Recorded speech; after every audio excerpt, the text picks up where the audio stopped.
বলে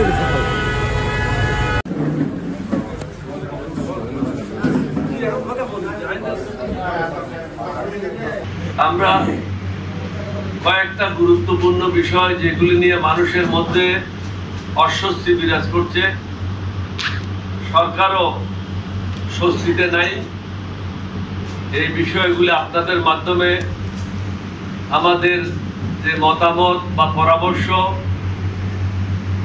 প্রধান উপদেষ্টা এবং উপদেষ্টাদেরকে জানাতে চাই, সমগ্র জাতিকে জানাতে চাই। কারণ আমরা একটা জিনিস বিশ্বাস করি, জবাবদিহি থাকতে হবে, দেশপ্রেম থাকতে হবে, দেশের সাথে বেইমানি করা চলবে না।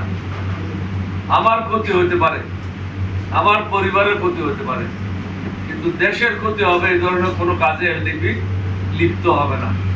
কাকেও সন্তুষ্ট করার জন্য কোনো বক্তব্য আমরা এখানে রাখবো না। আমরা যেটা ভালো মনে করি,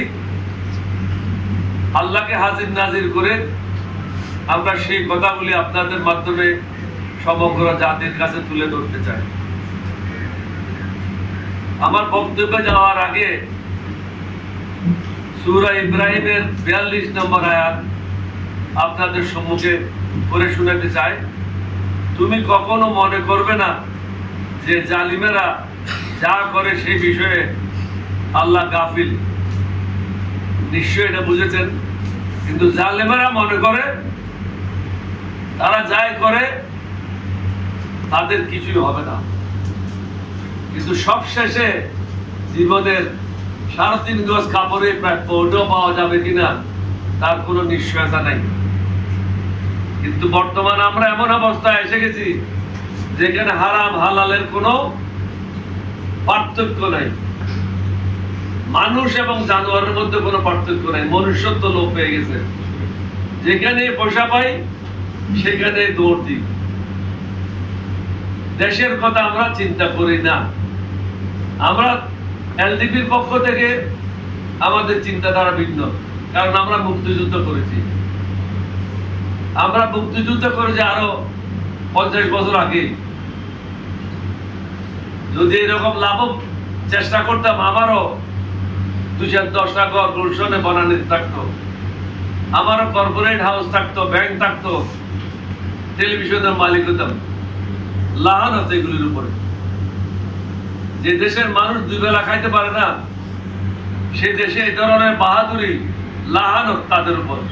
আগস্ট 2024 সাল সরকারকে 83টি পরামর্শ দিয়েছিলাম। তার মধ্যে অন্যতম ছিল বাংলাদেশ আওয়ামী লীগকে নিষিদ্ধ করা এবং হাসিনার অনুগত যারা বাহিনী আছে তাদেরকে চাকরিচ্যুত করা। অনেক দিন লাগলো, 9 মাস লাগলো এই সরকারকে বুঝতে এবং ছাত্রদেরকে বুঝতে। আমরা যেটা আগস্টে বলেছিলাম, তারা সেটা 9 মাস পরে, 10 মাস পরে আশা করলো, ব্যান করলো। গাধা পানি খায়, কিন্তু কিভাবে খায়? গোলায় খায়, পরিষ্কার পানি খায় না গাধা। আজকে যদি তখন ওই ব্যান্ড হতো, তাহলে আজকে রাস্তাঘাটে যে ধরনের হাঙ্গামা চলতেছে, আপনি সকালে বাইরে বিকেলে ঘরে ফিরে যেতে পারবে কিনা তার কোনো নিশ্চয়তা নাই। যার যেটা প্রয়োজন, যে যেটা চায় সেটাই নিয়ে হরতাল করতেছে। কেউ মেয়র হতে চায়, কেউ মেয়র হতে বের হতে চায়, কেউ কোনো পদে যাইতে চায়, কেউ ওই পদ থেকে তাকে বের করতে চায়, কেউ চাকরি চায়, কেউ চুরির জন্য চাকরি হারিয়েছে, কেউ ন্যায়সঙ্গত ভাবে চাকরি থাকার কথা চাকরি হারিয়েছে, এবং সব এখন একাকার একাকার হয়ে 18 কোটি মানুষের জীবন দুর্বিষহ করেছে। যাই হোক, আমি যেটা বলছিলাম, আমরা অগাস্টে বলেছিলাম এটা ব্যান করতে হবে, আলটিমেটলি এটা করেছে, তাদেরকে ধন্যবাদ জানাই। এই ধরনের নিষিদ্ধকরণ পৃথিবীর বহু জায়গায় হয়েছে, এটা বাংলাদেশে প্রথম না। অন্তত 20টা দেশে এই ধরনের পার্টিদেরকে নিষিদ্ধ করা হয়েছে।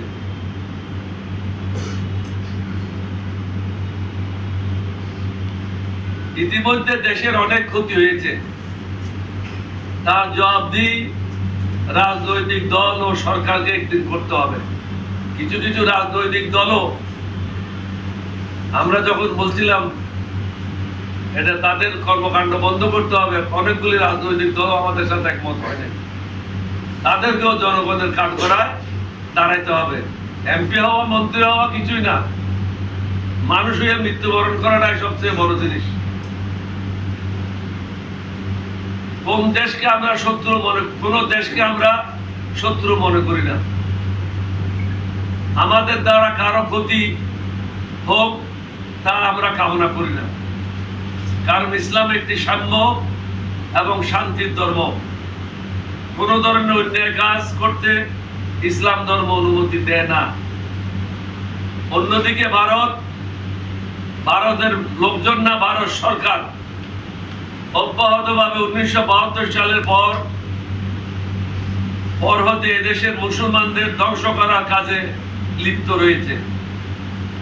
ভারতে মসজিদ ভেঙে ফেলছে, মাদ্রাসা ভেঙে দিচ্ছে এবং মাজার ভেঙে দিচ্ছে, মসজিদ ভেঙে মন্দির করছে, কিন্তু আমরা কখনো আপত্তি করি নাই, কারণ এটা ভারতের আভ্যন্তরীণ ব্যাপার।